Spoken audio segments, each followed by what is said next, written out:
நெமிலி அருகே சயனபுரம் ஊராட்சி ஒன்றிய தொடக்கப்பள்ளியில் பள்ளி மேலாண்மை குழு கூட்டம். முனைவர் மு. கோபாலகிருஷ்ணன் பங்கேற்பு.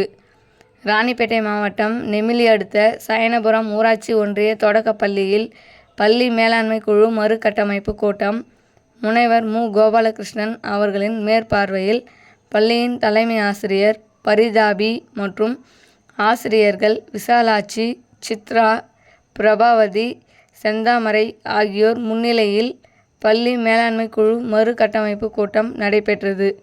தலைவராக அம்மு அவர்களும் மற்றும் துணைத் தலைவராக பரிமளா அவர்களும் மற்றும் உறுப்பினர்கள் அனைவரையும் தேர்ந்தெடுக்கப்பட்டது.